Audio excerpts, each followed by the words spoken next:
Welcome to No Excuses. We're going to talk about what books I read in the past week. And I actually read two. One was a fabulous read. The other one was, and I hate to give books a review like that, but it is what it is. Anyway, let's get to it. First book I read was Blood to Rubies. And I honestly was so excited about this book. It is set in the frontier. We're talking about the Indians or the Native Americans and how they interacted and the play between them and the whole shebang. And I was really excited because it was touted as a great book. Everything was good. Started to read it. And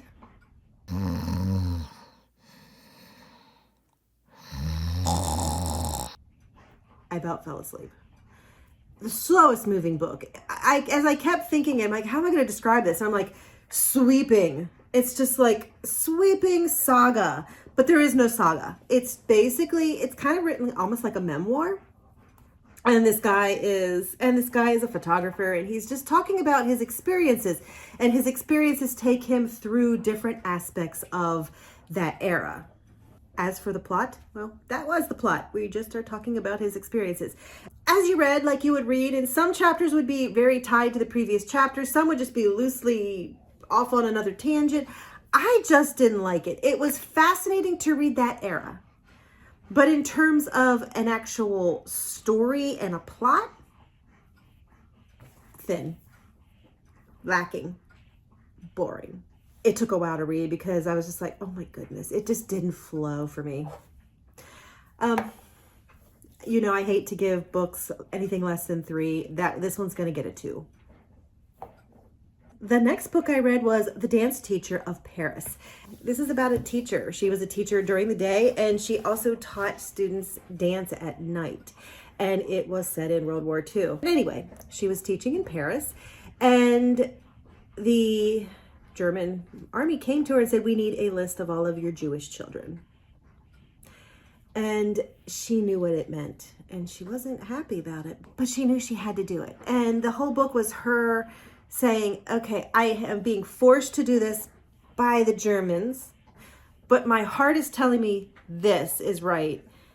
And she was trying to do what was right, but yet dance the line for them. It was a very good book. I read through it, and the book actually goes back and forth between this lady who is trying to tell her granddaughter the story of her history so that the history doesn't die. And so you would see a chapter or two about that, and then you would jump to 1940s where there was things happening. So the stories kind of played and started to marry through together and meld together. It was a really good book. It's just another sign of what the Holocaust is. I think we get way too complacent, way too jaded. It happened. We hear a lot about it, but I think our hearts are kind of hardened. We know how horrible it is, but yet we're not shocked. And that's kind of sad. That's kind of really sad. This book was a high 3, if not a 4 out of 5 stars. And you know me, a 3 is a solid read. Anything higher is a really good book. I would highly recommend this one. But I'm really curious, has anybody read either one of these books? Have you read that first one that I struggled with? Because was it me? I don't know. Anyway, those are the 2 books. I have another one that I actually am working on, but didn't get it done in time because that first one took forever.